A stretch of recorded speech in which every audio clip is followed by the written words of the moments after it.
quarterfinal 3 of the 29th World University Debating Championships, held at the University College Cork by the Law and Philosophical Societies. You're very welcome. And today the motion is that this House would fund militia groups to fight the Taliban in Afghanistan. Yes. In opening government this morning, we have from Brandeis A, Evan Greenlow and Joel Federoff.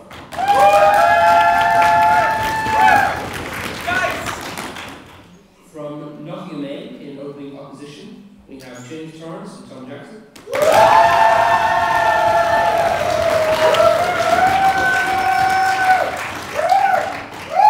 In closing government from Monash A, we have Ahmed Golden and Fiona Krause. And in closing opposition from University College Dublin Literary and Historical Society A, we have Stephen Boyle and Ian Boyle-Harper.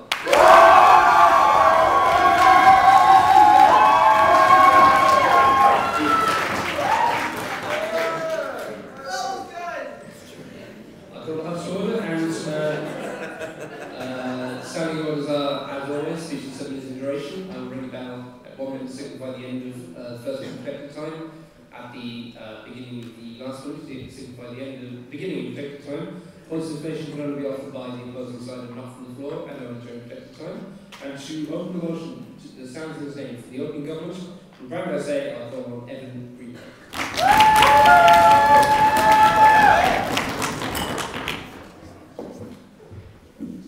Thank you so much, Mr. Speaker. Really excited to stand in the motion of my name, which is that we should arm local militia to fight the Taliban in Afghanistan. We think that the problem is sort of evident in regions, especially in the southeast and the east of Afghanistan, that there has been a history of bloody local conflict, that there is massive division, and that it doesn't seem like the conflict is going to stop at any time soon. So before sort of issuing an idea of how we think a solution in which we arm local militia can actually be solved, it's just important to note that we think that given the difference between the religious extremists of the Taliban and the rest of the Afghanis, we think that primarily the Afghani people are not so much concerned with whether or not there is some presence of foreigners, but the presence of foreigners in the form of an occupation. And we think that that's one of the foremost reasons that we think that actually using local militia is going to be extremely helpful in solving the situation. So the solution that we want to propose, we think, can be very well compared to the situation with the Sons of Iraq, in which we saw the Anwar Awakening. We think it's a system where we're going to provide for training, the use of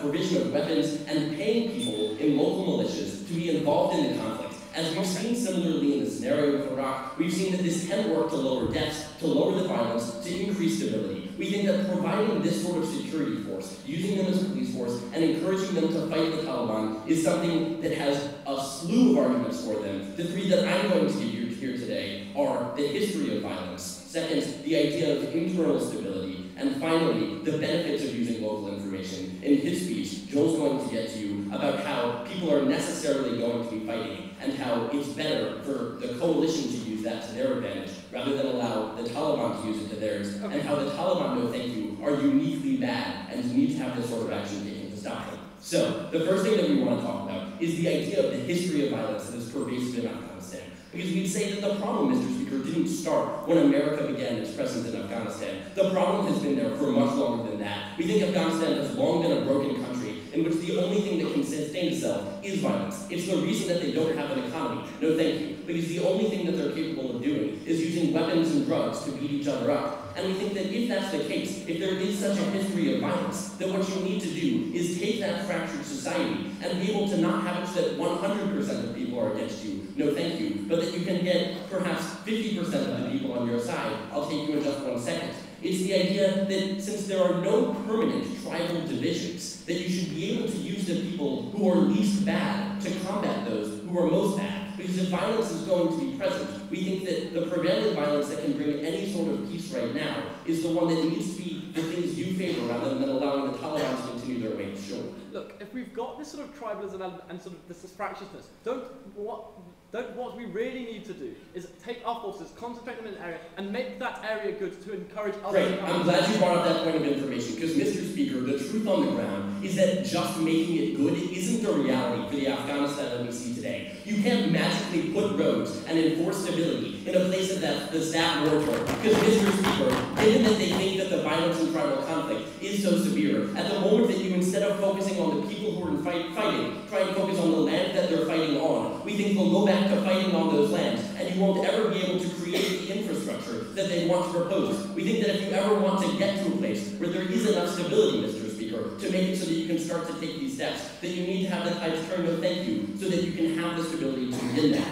The next thing that I want to talk about, though, is the idea of internal stability. Because we think that using the local militia is actually going to change perceptions and get people to support the side that the coalition needs to have them support enough that it can be successful. Why do we believe this, Mr. Speaker? We think it helps to win the hearts and minds of the individuals on the ground when they feel that they have a say in it. When it's the Afghani people who are actually doing their bidding, rather than somebody else doing it for them. It's the idea that I brought up earlier, that people are not so concerned when they're not a part of the religious extremist faction about perhaps other people helping them. They're concerned with other people occupying them and doing things for them instead of letting them do it on their own. We think that when the Afghani people see that it's their own citizens and countrymen that are providing for their own national defense, then necessarily they can rally around their own national identity, Mr. Speaker, rather than recognizing that some other nation is trying to provide an identity for them. Extremely important, Mr. Speaker, to note that the Taliban did not have a supermajority. There are people who are in extreme opposition to the Taliban, but they don't have any systemized way. They don't have the weapons. They don't have what a coalition can provide them, Mr. Speaker, to say that there can come a situation where they can be united and can be fighting for themselves. We'd say that right now the country is extremely fractured and that we are positioning ourselves, I'll take you in just 1 second, to be against the entire country. We think that we should show the people of this country that we can in fact allow them to do the things that are the ideals we're in support of, sure.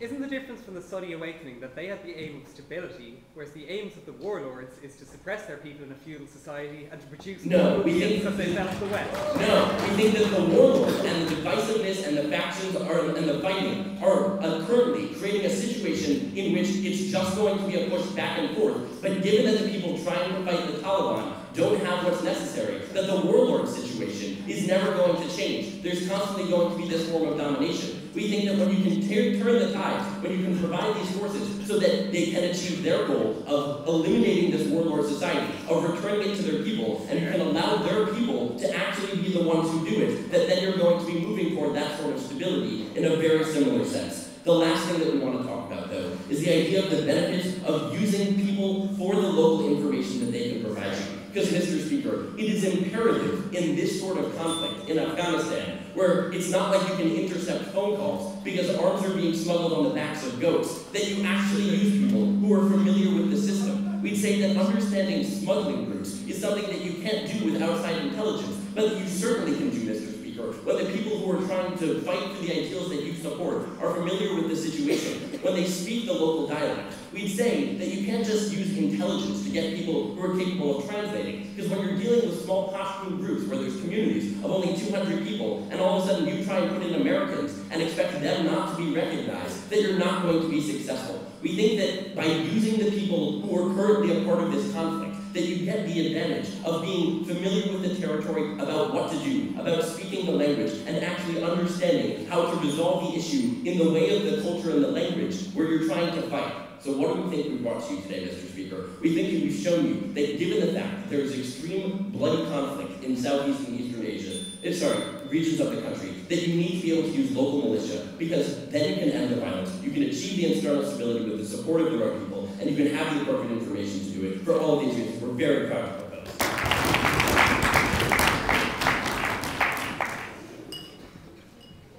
I'd like to thank the speaker for his comments and to open the case for the opposition. From Notingham A, our call on stage.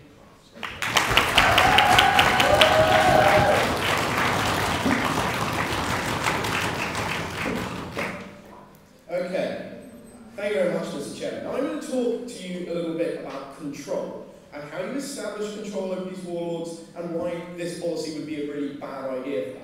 I'm then going to talk about the downsides of losing control and sort of the effects on the local population. And finally, I'm going to bring out the even if argument, which is basically that even if your militia warlords do defeat the Taliban, you still leave yourself with a massive problem at the end. We've all seen Charlie Wilson's war, ladies and gentlemen. We know how that worked out.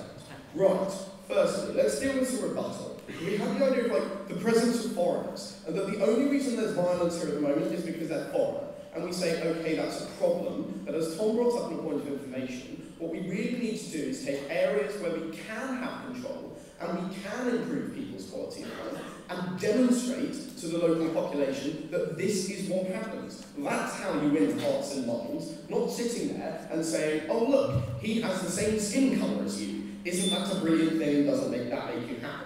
We also had the idea of giving guns and money to a massively oppressive local warlord class, okay? I don't think that will actually dramatically improve anybody's quality of life, and so it won't improve the hearts and minds, or won't contribute to winning the hearts and minds of the local population. They'll just get killed slightly more, no thank you. Especially in a region that has a history of violence, and this is really interesting, right? It has a history of violence. There's probably like one area of the world that has more AK-47s per capita, and that's like Congo, okay? Like, fundamentally, what guns can we give them that they don't have already, right?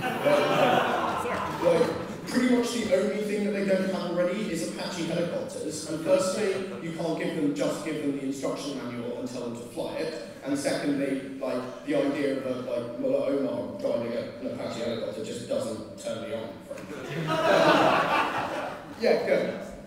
The difference between this and just giving them arms is that this creates a stake in the state of Afghanistan for them that aligns them with the occupied. Right, so let's talk about states. I'm going to talk a little bit about harming the democratic process within Afghanistan later, but let's move on to how we control people. Because fundamentally what this says is, if we give the guns to the militia, then we will have control over them. And we say, no, once you give the guns to the militia, you have zero control over at whom they point those guns, okay? That's the first problem. The second problem is why wouldn't they just help the coalition? And we say fundamentally, the warlords in Afghanistan, their motivation is that they want to solidify and maintain their own control over their area within Afghanistan. We don't think that that is a concept which sits nicely with the long-term stability of Afghanistan and the long-term control of the democratically elected government from Kabul. We think that arming the warlords creates a massive problem later. Right, no thank you. More to the point, why won't these warlords actually do what we want them to? And we say because sometimes their interests don't match ours. Given that their interest is there to maintain their control, and our interests are to introduce our control, we think that those interests are divergent, and so we lose control over the warlords themselves. Furthermore, their control is based on control of the local population. And this is where I'm going to talk about the Taliban and who they are, and also, no thank you, the dangers to the local population. Firstly, who is the Taliban? Now we think that they're actually really good guerrilla fighters, and this is another area. Their idea of giving training to people who are already pretty good at fighting, we think might not be, a massively interesting idea. But also, we think that fundamentally the Taliban are very good at doing two things. They're very good at moving around, and they're very good at hiding within the population. That makes it difficult to ensure that the militiamen you're giving the guns to are actually not just the Taliban, okay? Thank you. It means that it's difficult to ensure that the militiamen you're giving the guns to aren't just giving the guns to the Taliban. And finally, it's very difficult to ensure that when the militiamen say, hey, it's great, you used your guns to kill a load of Taliban forces who are hiding in this village, it's very difficult to know that those are actually Taliban forces and not just some sort of rebellious village within their sphere of influence who they just wanted to introduce some concept of terror over. We think that that's dangerous and we don't really want it, no thank you. Right, so fundamentally, we don't have control over the warlords because of our divergent interests. We'll talk about the downsides of losing control. How, fundamentally, if we give the guns to the Taliban, that's bad. If we give the guns to people who are going to give the guns to the Taliban, that's bad. And if we give the guns to the people who are going to use them against the local population, that's also bad, okay? No, thank you. Finally, the even-if argument. Now, even if these warlords sit there and go, actually, we really want to defeat the Taliban.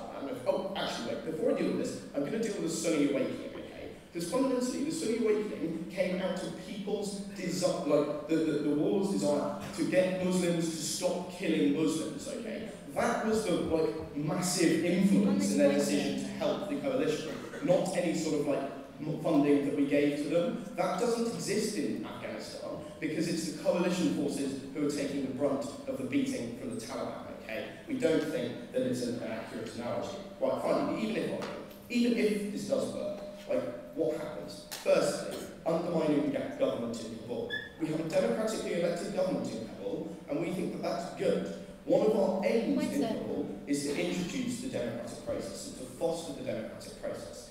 In order to do that, you need the buy-in of the local population into the concept of democracy. And what we say is that this action actually undermines that process because it says, hey, that democratically elected government over there, they don't deserve the monopoly on force that any other government should have. And so we're going to give force to the people who aren't democratically elected, who are self-appointed, and have absolutely no way of being held to account. Okay? We don't think that those two things sit together very nicely. So you undermine the democratic process in Afghanistan. Finally, the war on drugs. Because firstly, we're fighting a war against the Taliban at the moment. Even if we win that, the next war we're going to be fighting is a war on drugs in the largest heroin producer in the world. Okay? We believe that the people who grow the drugs at the moment are the people that Prop are suggesting we give the guns to. We think that that means that we will be arming the next group that we're fighting. We think that that's a bad idea. So even if the militia do defeat the Taliban with all those great weapons and training, we think that we're just going to make it harder for ourselves in the long run. For those reasons, ladies and gentlemen, I beg you to oppose.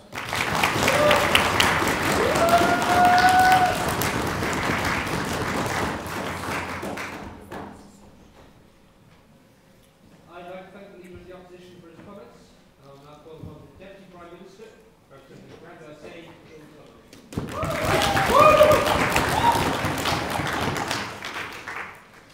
I've got this feeling that they seem to believe that if we don't arm the militia will, decide to work as lawyers and bankers somewhere in Kabul. I hear that the lawyer industry in Kabul is sort of on the down right now, and in fact what will most likely happen is they'll do what they're doing right now, or what Iran is encouraging to do, namely still be armed and funded, but just be armed and funded by either the Taliban or Iran or other extremist groups, where instead of shooting at each other and instead of shooting at the Taliban, they're shooting at coalition forces. What I'm going to tell you, and the new matter I want to add to this debate, before I get into refutation, and I feel like I'm echoing like low, is that true? Okay. I'm going to walk away. Can you all hear me?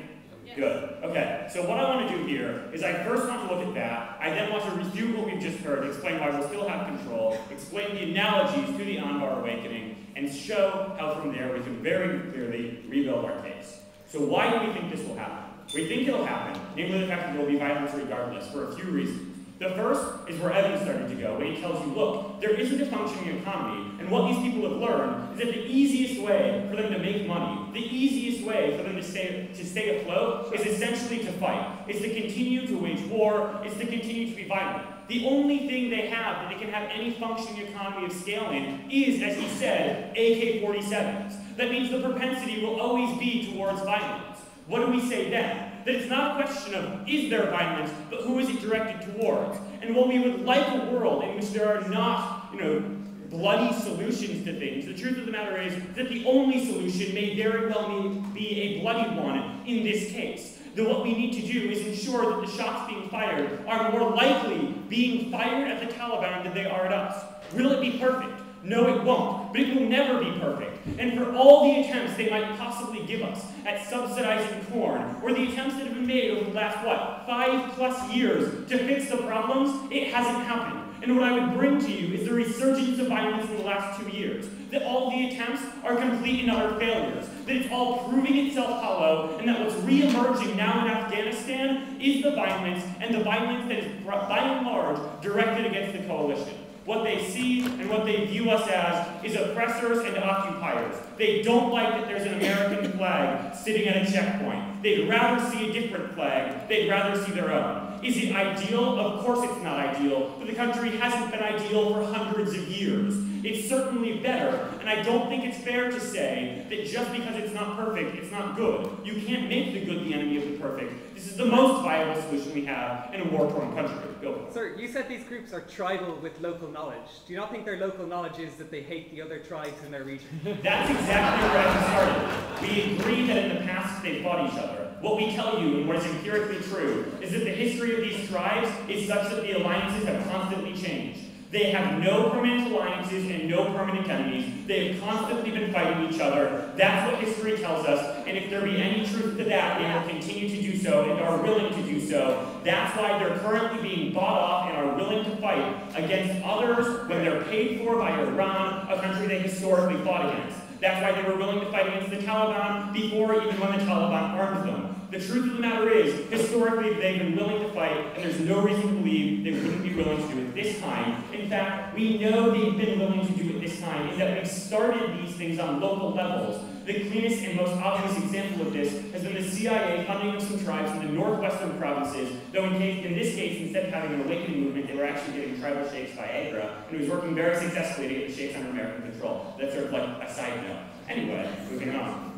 So what happens when we look at the long term? I think what we see is there are two sort of ways in which we can cast the idea of these warlords. And in here, I think I want to wrap in a bit of refutation. Because the first thing they say is that these warlords are just oppressors. They're oppressive, sort of dictatorial people. And sort of the other way would be to say, in fact, they might be oppressors now, but that's because it's the only thing available to them. And we're hoping that in time, we'll be able to move towards more peaceful solutions. That it takes years and years and years to build economies. And until we get those things created, we need to, in some way, provide for them. They need to have stable living. That's what you get when you pay them. That's why it worked in Iraq. I'll be getting to that more in a second. But let's say they are just oppressors. If they just seek to oppress, and they don't get help from the United States in furthering some aims, they're still going to oppress. The distinction is that to oppress, they need to move through American bodies. To oppress, they need to ally themselves with Iran, which is dangerous to the United States in that it allows Iran to fight a more capable proxy war. It's dangerous to the rest of the world in that that only fuels radicalism and aligns a series of dangerous and trained fighters with an organization that's trying to usher in the end of the world because they believe if they kill all the Jews, the Nazi returns.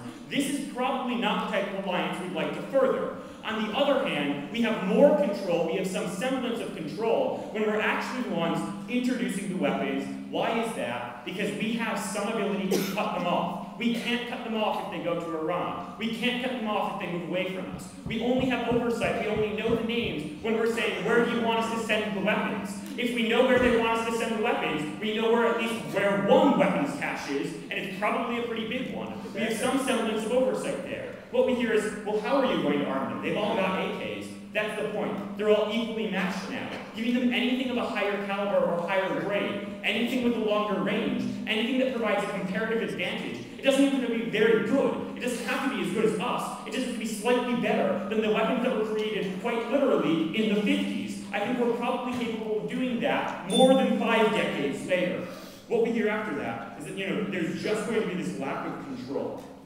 What we'd say here is a pitfall. The first thing that I'd like to talk about is something that I think Evan mentioned that wasn't properly addressed. And he said, what happens when you unite people around an identity and you pay them all and say, you are Afghani this, is you create a national identity. That you then have some semblance of control because they move closer towards the government structures. We see a clear example of this in Kuwait after '91, where there was no national identity and there was just broken feudalism. When Saddam Hussein went in, they all responded to as being attacked as Kuwait, the country, and that affirmed their identity as a collective. It created a national identity when they were opposed to something else. By creating fractured units and saying, you are opposed to the Taliban, you are opposed to the Taliban, bringing in foreign fighters with the help of Al-Qaeda and Iran, you create a cohesive national identity that we can work with. You create something that can have solvency, but there's no chance of solvency when they move towards Iran, when they move towards the Taliban. They don't have a better alternative on their side. They only have more body bags. I don't think that works. I think we can better lead to peace. That's why we're proud to be proposing.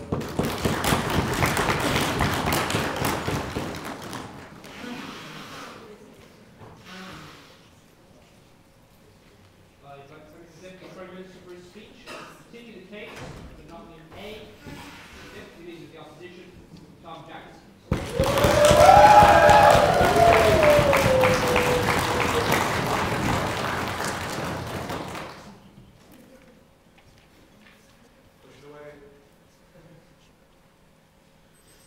Ladies and gentlemen, I'm going to tell you what the future of Afghanistan really lies, like why we think that the status quo that we've developed is much better. And that's basically how we use small enclaves of secure areas to engender change within the country. That's going to be my substantive point. Before I do, let's look at a bit of rebuttal.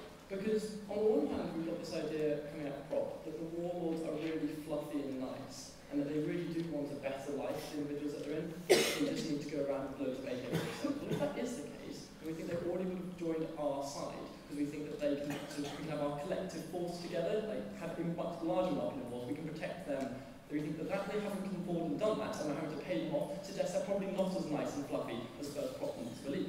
What First Prop also suggests is that, throughout history, we've seen that these militias have no permanent alliances. We think that's a massive problem if we're trying to have any sense of control over them, ladies and gentlemen. James spent about 2 or 3 minutes in his speech explaining to, firstly, why we don't think that they are, like if we don't have to go in a position of weakness to give them all these weapons in the first instance, we think they have control over us, because we need them more than they need us, that's why they haven't come forward already to us to sort of join the coalition forces. But also, the fact that we've just armed these individuals who potentially are going to fight against us in the future, and we had no response to that in prop. And then we've got this idea, okay, well look, there's a comparative advantage of like giving them more than AK-47s. Well, I may not have watched Charlie Wilson's War, but what I have watched is Lord of War. And one thing that it does say is that AK-47s, within the context of Afghanistan conflict, are pretty darn useful, ladies and gentlemen. No thanks. They may be 50 years old, but the reason they've survived that long is because they are so reliable and they are so effective in fighting wars in a desert. So what you actually need to give these individuals, no thanks, any more sense of control, is the ability to cover a much wider area. That's what James was talking to you about when he talked about Apache helicopters. That's the reason why the current coalition forces aren't able to secure the whole of Afghanistan, is because they're not able to go across all the distances. So we think that any comparative advantage that you'd want to give these militiamen would involve giving them this increased ability to transport. We think that's massively problematic. And also we're going to have to potentially fight them in the end game. No thanks. Okay. We also have this idea, finally, of anti-American sentiment, and that's what's driving the fighting. Well, firstly, we think it's particularly important that we are actually arming the Afghan army at present, and we're trying to build that up. It's not that we're thinking that this is going to become sort of a permanent solution, that we will always have NATO forces in Afghanistan. We are trying to trade up those that are actually bought into the ideals that we are standing for. That's the important difference between the Afghan army and the militia groups that prop on this to try and fight. But the other thing is, we want to try and dissuade these individuals who think, dissuade sort of doubters that it's sort of American imperialism, no thanks. And what we need to do is to show that the good life is found in these small collective enclaves of security that we currently have, rather than going to the militia groups. Okay, so that's the point of my setup before I do go. In your good life, police stations are being blown up on a weekly basis. How will we ever get the idea of a good life from that enclave? Okay, so firstly, it's probably a good idea that we are arming our forces better, rather than spending our resources funding people who are eventually going to be able to blow us up even better.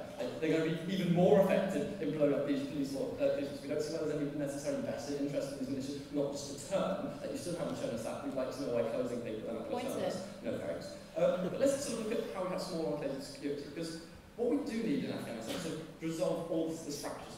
That's exactly the same sort of thing that Mao Zedong faced in China in the 1920s and 30s. And we think that the warlords are able to control these areas, either A, because they've got a monopoly on violence, and we think giving them more weapons then makes it harder in the end game, because we're increasing their monopoly on violence. But also, because they potentially promise individuals that in the areas that the warlords control, that they have the good life, that they're not having their police station blown up. And that's why I think it's actually really important that we concentrate our resources on providing a better life in sort of 20% of Afghanistan we currently control. That's exactly the same sort of thing that Mao Zedong did with the CCP. Why is that? Because the GMD were going around, arming all the warlords, because they thought it would be a really good idea, because they could try and wipe out the communists. And the communists said, no.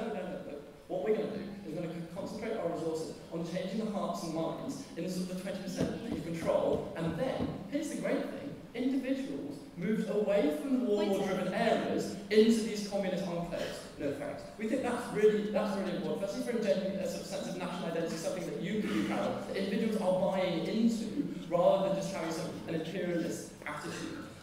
So how do we actually do, before I do go, given you just told us that this is about changing hearts and minds, can you explain how Americans blowing up schools because they don't have the intelligence to do otherwise is winning over those hearts and minds? Okay, well we think that they don't blow up schools. That's probably the first thing you want to do, get better intelligence. Yeah. Yeah, okay. So now, but here's the important thing, and James told you this in his speech. Given that the warlords want control over their area, where is the incentive for them not to say to the coalition forces that, oh look, here's the Taliban, but actually what it is a rebel group within their warlord-controlled area that they want to exterminate. We'd like to know why that's not the case. No thanks. It was pretty clear in David's speech, it just wasn't there in the rebuttal. Okay, so how do we sort of convert hearts and minds? How do we have the good life? Well, firstly, it's important we do have greater security. We show that Afghans are more secure in the areas where we have our NATO-based coalition forces than under the warlords, so that they can escape from sort of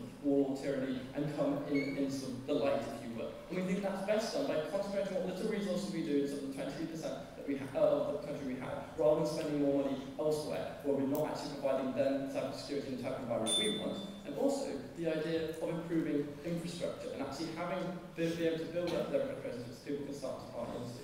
And yes, we are fully aware that the economy within Afghanistan isn't particularly great. Well, that's a good reason for us to try and work on it, rather than going around paying for people to own more AK-47s or more Apache helicopters than they already do. So we think that within sort of the small areas that we have, and given we can have transport networks to sort of move goods outside, so we can even have some form of international trade within the small areas that we've got. So long as we can provide that sort of security, build up that sort of infrastructure, and then individuals can buy into that idea and move into those enclaves. That then engenders a sense of identity. That means that it's then easier when we do want to leave, because we know that individuals are all collectively buying into the ideas that we've already got. So, ladies and gentlemen, because we don't want to be arming individuals that we know are going to turn against us in the long run. Because if we want to actually win over the hearts and minds, we need to provide security, we need to provide some sort of sense of a functioning economy. Because warlords just aren't nice and fluffy. I beg to oppose.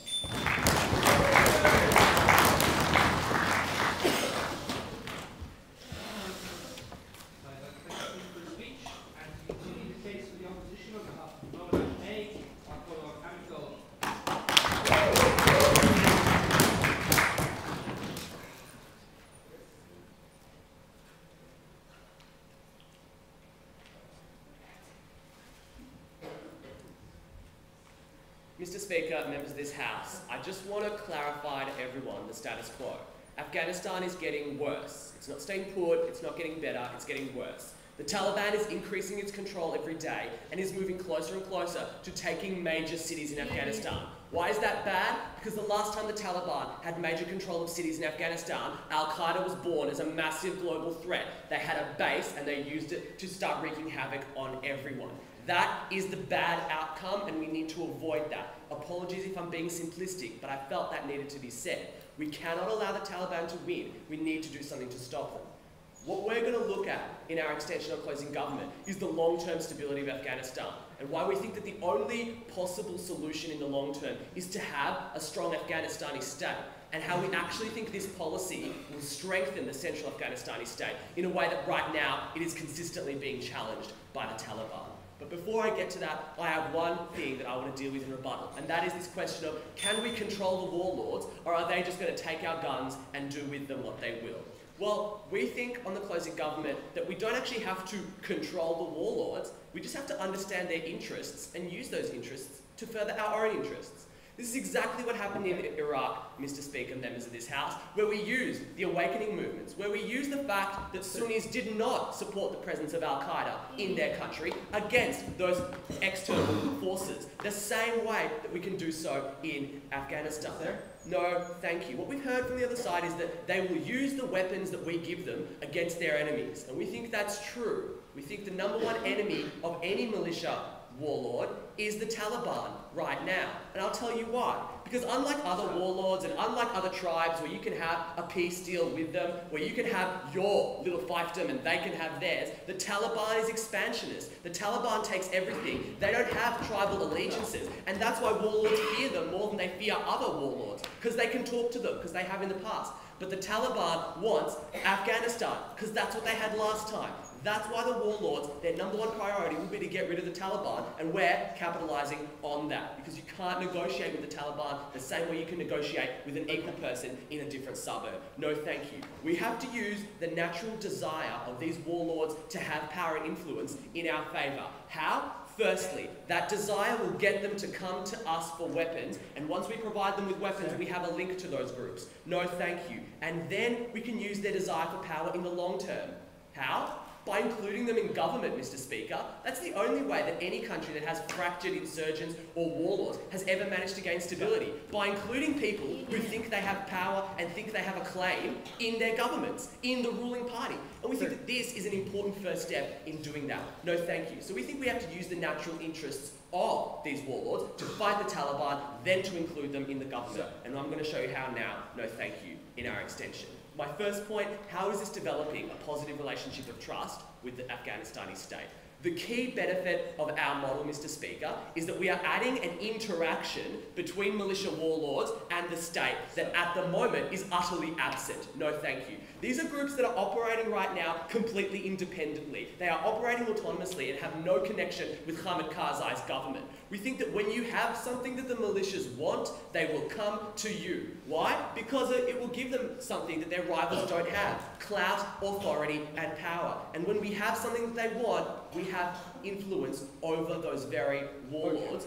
But importantly, what do? We show them that you can work positively with the Afghanistani state. The state isn't out to literally kill you or crush you or take your land away, but that you can work symbiotically with the Afghanistani state to get what you want and to get what they want, and coincidentally, to get what the West wants out of it as well. So how are we developing a positive relationship of trust?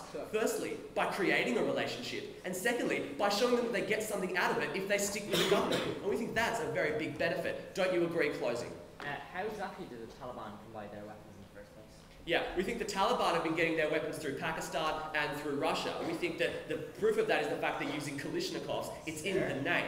We think that if you're actually really worried about warlords selling things to the Taliban, make sure that they have things that are better than the Taliban, that they don't want to give them away so that they will lose their influence. We think there's a natural interest in not giving stuff away to the Taliban because it keeps your power over them.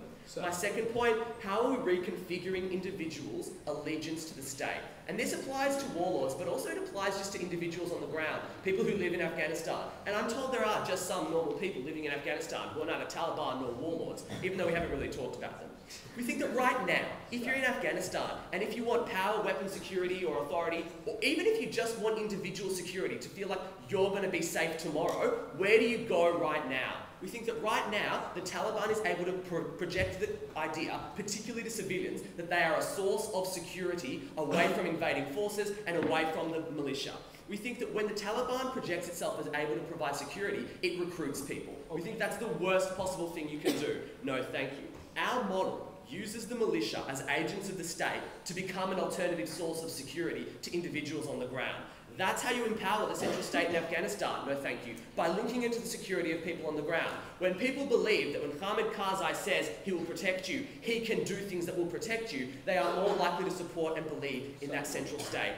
Not just will people believe more in the ability of the state to protect them, and that's how you strengthen the state, but you undermine the ability of the Taliban to recruit people when they're not the only game in town that provides protection and power. When we find a counterbalancing force that can also provide security to people, then we think that people will stop flocking to the Taliban in Afghanistan.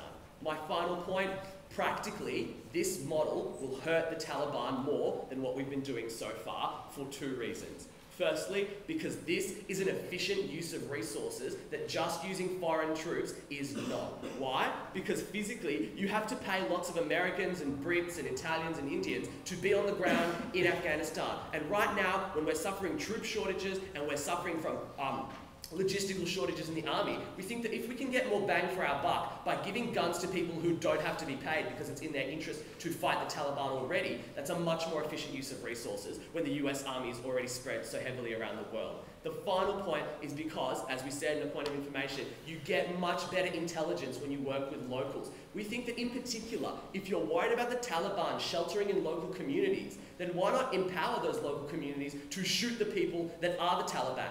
We think that a local person, a local militia member, is much more able to distinguish between those two things than a foreigner, because they can engage with locals much more than perhaps Americans can, as we told you, when they accidentally bomb weddings and schools. We think that at the end of the day, the only long-term solution is a stable Afghanistan. We need to reconfigure people's allegiance to that state, and our model does that by giving the state some power as opposed to the Taliban. Thank you.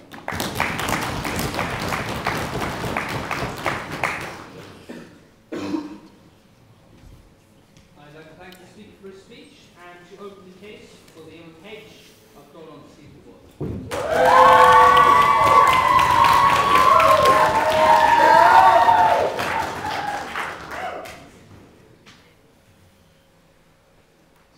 Thank you very much, Mr. Chair. Ladies and gentlemen, we've had a proposition that's confused stability as a desirable outcome with stability with benefits. We had a stable Afghanistan under the Taliban.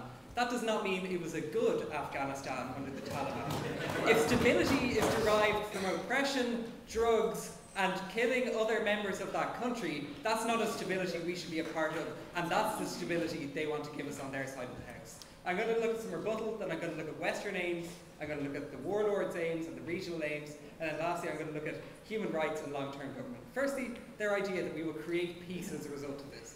Well, firstly, they're saying they'll automatically defeat the Taliban because they have an almighty hatred of the Taliban. Well then, why are they in leagues with the Taliban in terms of developing the drug trade? Why have the Taliban got involved with the drug trade? And why have they formed alliances with these warlords since the fact of the Taliban being deposed? Because they're people who make alliances on short-term bases for who pays them most. That's not somebody you can ever trust to deliver long-term stability. No, thank you. Let's look at their idea that they'll have local knowledge as a result, and as a result of this, we'll be better able to implement our policies. Well, let's look at the local knowledge that we had in other areas where we tried to help people out. Let's look at the local knowledge we had in Latin America, where we imposed dictatorships when the West encouraged regional factionalism to try and get rid of leftist governments. Let's look at the local knowledge we had in Iran when we encouraged the Shah to take over power because we didn't want British petroleum getting involved. Let's look at the local knowledge we got from the Taliban when we encouraged them to fight the Russians and we armed them, ladies and gentlemen. That's where the Taliban got their arms from in the first place, and what they fail to understand is that you can get short-term stability by killing lots of people. That doesn't mean that's a desirable country that we're now going to live in, ladies and gentlemen. Let's move on to look at their second thing, that things are going to be worse now. Well, they fundamentally fail to look at the long term, and that's the second prop's extension in this debate. They say, we're going to look at the long term. And how are they going to achieve long-term stability? Well, because they're going to buy into their aims of short-term monetary influence, ladies and gentlemen. What they fail to recognise is, in terms of giving them a role in government, in order to do that, you basically have to go against the will of the people.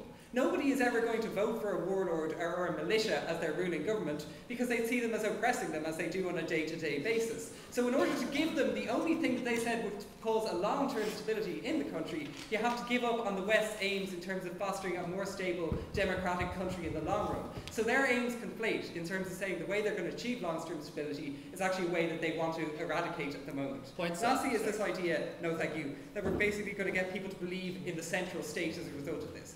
That's nonsense, ladies and gentlemen. Why is that nonsense? Because what you're doing is you're encouraging regional factionalism in this proposition.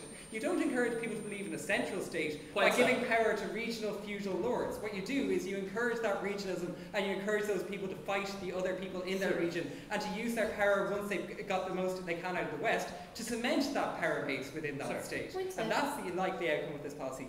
I'll take second before I move on to some You just told us that the interests of warlords are aligned with the highest bidder. Why should the Taliban remain that highest bidder? Basically, what you're saying there is that they're going to abandon us at the very moment that we withdraw any power, so we have no control over them as first process. The only control we have over them is as long as we're giving them stuff. We can never control the outcome of giving them that stuff. If that control is derived from us giving them things, and we withdraw those things, then they're going to go to the next highest bidder. We have to look at the long-term stability of the country and not just the short-term stability, and that's what I'm going to move on to in terms of Western aims. So how do we best foster long-term stability? We best foster long-term stability by discouraging both warlords and the Taliban, because both of them are actors which are killing people in those countries at the moment. Both of them are actors which act against the interests of the population. So why would we want to do that? Because they do things like foster drugs, ladies and gentlemen. That's the second Western aim in these countries. What you're doing is giving power to the people who circumvent our aims both in terms of undermining the stability of the country and undermining the West by selling drugs. Opium production went up 57% in Afghanistan this year, and you're giving power to the people who are producing those opiates. So we think it undermines the West's aims in that sense, and it undermines our own internal policies as a result of that. But we're over. Let's look at winning hearts and minds. No, thank you. Which is this, the big contention of the second prop as well. But let's look at this in terms of both internal and external dynamics, because that's how they said we're going to foster stability. In terms of internal, basically warlords and these feudal militias operate in a feudal system where they suppress people in order to get their aims done, where they kill people and where they harass and intimidate them, like militias the world over. So we don't think it encourages internal factions to see these as being beneficial. Sure, the West might blow up the odd wedding party by mistake, but we don't deliberately set out to kill people. We don't deliberately set out to maim people in populations in order to maintain control. That's what militias do, and that's the kind of actions that they're encouraging under their proposition.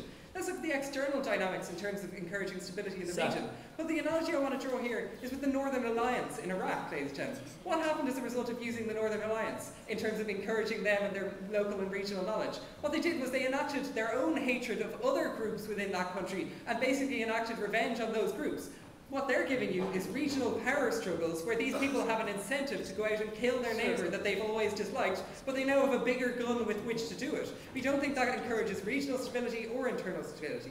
Let's look at the warlords' aims. This has been dealt with implicitly within this. Because basically we think they want control. They get control under this, and they get control in the long run because we give them the weapons that they can use to suppress their people. We don't think you get long-term control over them, no thank you, because what you do is you encourage them to use that control at the very moment the West might want to do something they don't want, to keep control of their region, because you said they now have the weapons with which to keep control of that area. So why would you give up that power now that you, as you said, you have the ability to keep it? On that point. No thank you. Let's look at their other aim. It's money. They always want money, so they will always go to the highest bidder. These guys in first prop said they're shooting us at the moment.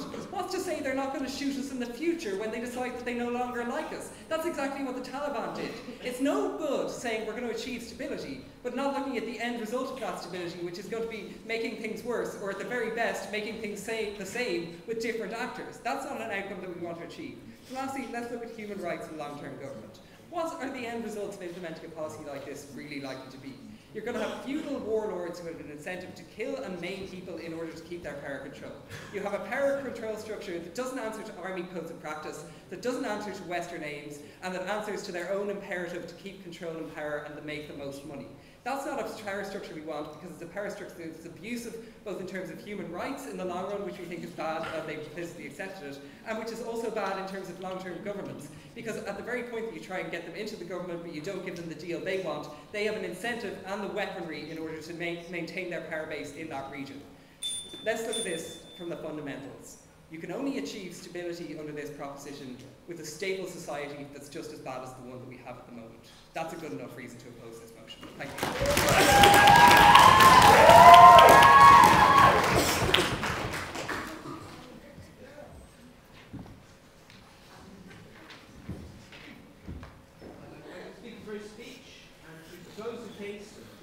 Government from Monash A, government with the other crowd.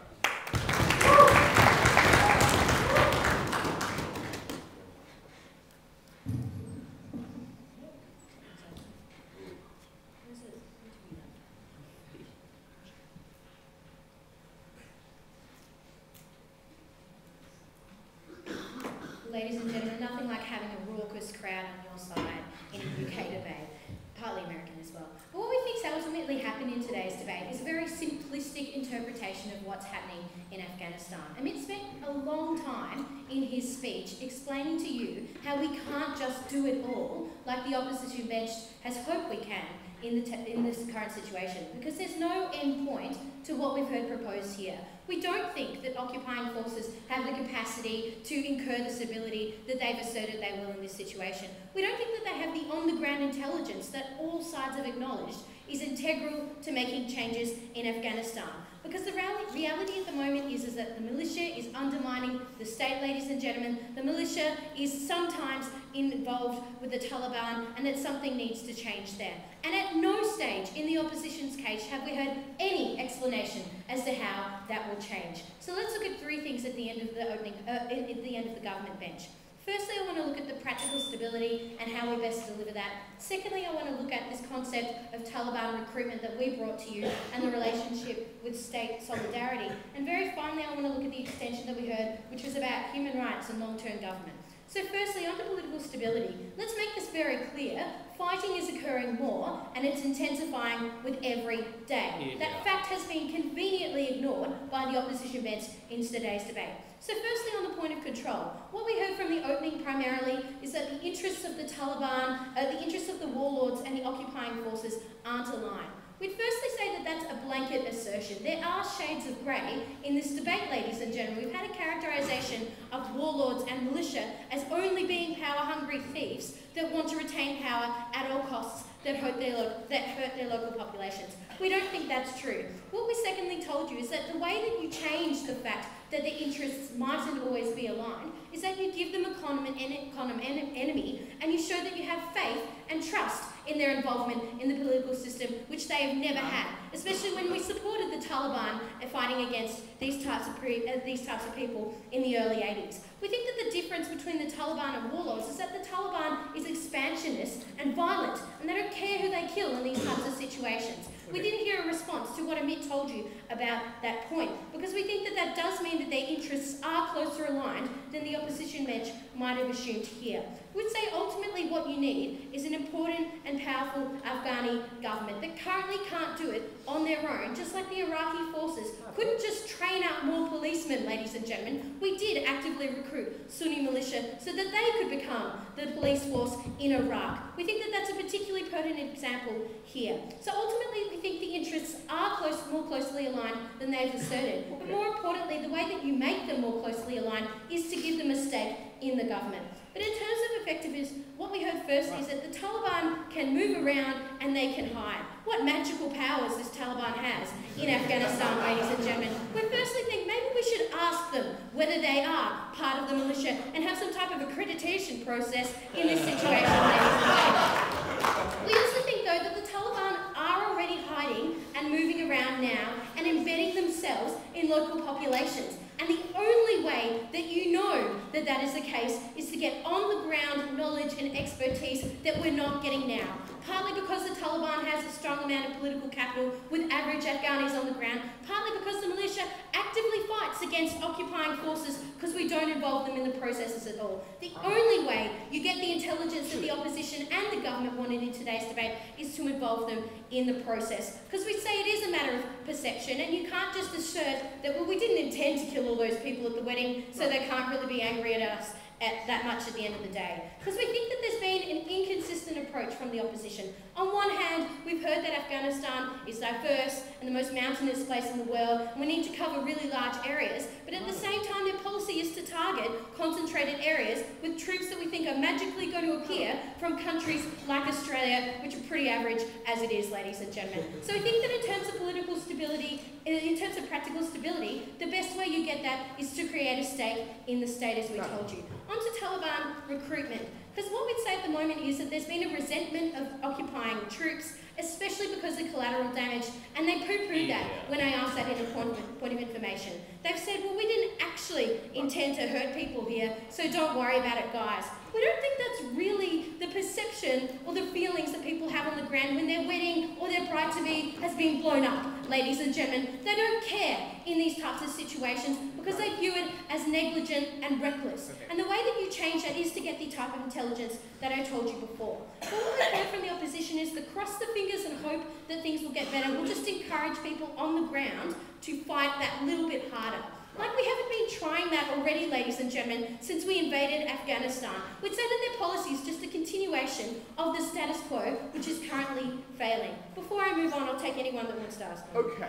The last time a Western occupying force brought local militia into the government, it was the British anointing Maharajas in India. And that didn't work out very well. It's completely anti-democratic. Okay, I take your point, sir. You can't just point to different examples around the world that didn't work and say, ha, this isn't going to work, without actually engaging with the analysis that we spoke to you here. The difference and the interests here is that it's different to the Maharaj in India, ladies and gentlemen, because the Taliban is expansionist, the Taliban is aggressive, because warlords are interested in power, ladies and gentlemen, which we think we can ultimately hone, as the opposition conceded. So we'd say that ultimately in terms of recruitment, you undercut the type of recruitment that the Taliban has at the moment when you create an alternative source of security. We'd say the Afghani government doesn't have a monopoly on power now, as it is, They don't have the capacity to have that monopoly, so you need to give them that extra power. Onto their extension very briefly, because what we heard is that we want to discourage warlords and the Taliban because they're both bad. Well, no shit, guys. Of course there are obvious problems with both groups in the debate, but let's be pragmatic. We can't do that, ladies and gentlemen, so you need to work to realign their interests here. We'd say what they said in most particular is that they won't give up their arms at the end of the day because they'll decide that they keep like being in power. We firstly told you that there are shades of grey of militia here, ladies and gentlemen, but more importantly, as they conceded, the ultimate concern is power, ladies and gentlemen, and we'd say that power is preferable when it doesn't involve you getting killed. We think that when you involve them in a state which they've never had a stake in for the past 30 years, ladies and gentlemen, that changes their desire to undermine that state. We'd say even if that wasn't the case, at the end of this debate, we never heard an explanation as to how the warlords would give up their power as it stands at the moment. Ladies and gentlemen, we're proud to propose.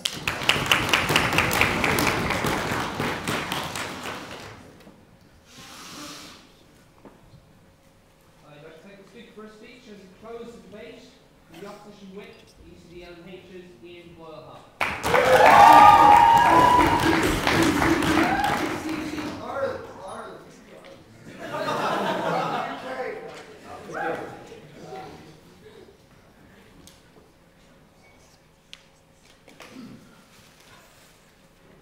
Thank you very much, Mr. Chair, ladies and gentlemen.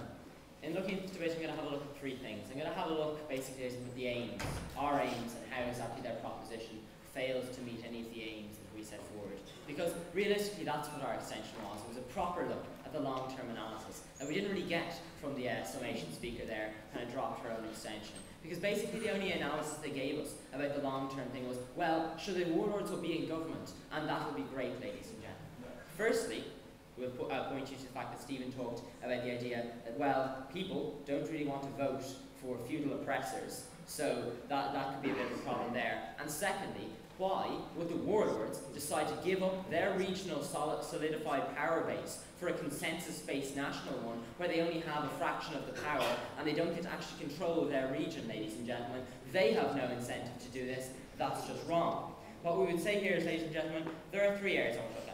Firstly is the peaceful and stable society is one of our aims, and how exactly they just make the situation a lot worse. No thank you. Secondly, eradicating drugs being kind of one of our aims as well, and how giving money and guns to the drug producers is a bad way to go about doing that. And thirdly, winning the hearts and minds, ladies and gentlemen, and how that's the best way to have a look at long-term stability. But before that, here's a couple of things they told us. No thank you. They told us that, we can't do it all. But basically, we're not trying to. We're saying that their prop will make it a lot worse, ladies and gentlemen. They also said that what we're doing is giving them a common enemy. We would say, like we did when we gave the Taliban a common enemy against Russia, and then they turned on us later, ladies and gentlemen, and created this regime and this problem.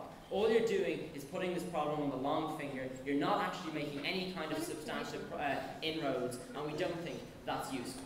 They said that warlords aren't expansionist, because they don't fight their rival warlord next door to try and gain land, ladies and gentlemen. That's not what they're thinking at all. They are expansionists. They want to get into these fights, to fight the guy next door, to grab more land, to grow more opium, to make more money. That's how they think, ladies and gentlemen. They are like the Taliban in terms of wanting to control more land, because they're power hungry. No thank you. They said that, giving them a stake in the government is good. We would say they are drug producers and human rights abusers. We don't think those are the type of people that we want to have in government, that we should endorse and sanction as being legitimate persons to be in government. No thank you. They said, well, we kill people. So do the warlords, ladies and gentlemen, and now they're using our guns. How exactly is it any different than, no thank you. We think that people will still see this as Western imperialism, just, that these guys are being funded by us. It said, they will stop fighting. No thank you. They said they will stop, this will stop them fighting us. How exactly, ladies and gentlemen? They said, because we give them stuff. Right. No thank you. What exactly is to stop them taking our guns and then using them to shoot us? On that point. And this moves me into the first point now, about a peaceful and stable society, ladies and gentlemen. Because as Prop told us, they're constantly changing allegiances, ladies and gentlemen, and forming new alliances. No thank you. They will turn on us. And the response we heard was, well, because we give them stuff, they won't. Well, If we decide to stop giving them stuff, they'll probably just go back to the Taliban and get the guns from them, ladies and gentlemen. No, thank you. So there's actually no we don't actually hold them over a barrel over anything, because there are other means and reasons by which they can achieve the same aims as when we give them guns. No, thank you. We think that, ladies and gentlemen, warlords are feudal. They are constantly fighting each other. They are vying for power. That's not the way to create a stable society. That's not the way to create a long-term stable society, because feudalism, ladies and gentlemen, doesn't allow for that, because there's always regional tensions between those warlords in that country. And I'll take closing. When are you going to deal with the analysis that we brought you, that these warlords have never had a legitimate stake in the state and that you need to give them that opportunity? They're not going to take that opportunity, ladies and gentlemen, because they have regional power bases over which they have complete control. If they decide to take this opportunity, presumably they will have to give up that regional power base to the centralised government. They will then have diluted control and marginal control over their areas. They also don't trust all the other warlords and people in that society, ladies and gentlemen. They have no reason to trust those people. They don't like and have been fighting those people for the past while. We don't think that's going to give them any kind of stake, no thank you, that they will take. And that's the problem, ladies and gentlemen. They haven't given us analysis as to why the warlords would accept this stake. They just asserted they would. No thank you. In terms of eradicating drugs, ladies and gentlemen, we think the West in general doesn't like drugs. We don't like people taking drugs, that's why we have them illegal, all that kind of stuff. We say the warlords are the biggest producers of drugs. So our aims and their aims are not fundamentally, ladies and gentlemen, similar with this regard. No thank you. So effectively what's going to happen is we will eventually have to fight them. We will have to fight them. And what is the sense in arming a group of people who you are then going to have to fight to prevent them from actually committing acts that are illegal within your state, ladies and gentlemen? There are problems there, because we say it's sanctioning the production of these drugs, ladies and gentlemen, by which they get their money. No thank you. That's problematic. It makes it more dangerous for our troops to go in there later and attack them, and that's problematic. We think all of these type of things lead to a long-term instability, because effectively you're replacing one group of people who you don't like with another group of people who you don't like, and you're just going to perpetuate this idea of violence continually into Afghanistan's future. That's a future problem that we don't see as being necessary. No, thank you. Okay, hearts and minds, ladies and gentlemen. Because the proper extension, no, thank you, was to look at the long. But they didn't really have any deep analysis of how this would lead to winning hearts and minds, other than, well, the warlords will be in power, and sure, won't the people love that they're therefore being given a stake in this government? No, the people don't like the warlords, ladies and gentlemen. That's the main issue here. Because the warlords operate a feudal system, ladies and gentlemen. They oppress the people in Afghanistan. They abuse their human rights, ladies and gentlemen. They are not seen as good protectors of those people by the Afghani people, ladies and gentlemen. Have a look at the analysis Stephen gave you in terms of the Northern Alliance, ladies and gentlemen, how this ties us to these human rights abuses, how that's not good for our perception, ladies and gentlemen, how militias will target enemies who aren't only the Taliban, ladies and gentlemen, they can include us as well. They can include the people as well. Their little local enemies, who they will name then as being the Taliban. These people are not people to get in bed with, ladies and gentlemen. They are not the type of people who will actually control the views of the people of Afghanistan. How about we try about going to win hearts and minds by doing what maybe some of the British people have been doing in the South, ladies and gentlemen, in terms of talking to people on the ground. Maybe not exactly going around and funding people who kill people on the ground is a good way to win hearts and minds. I'm more than happy to oppose.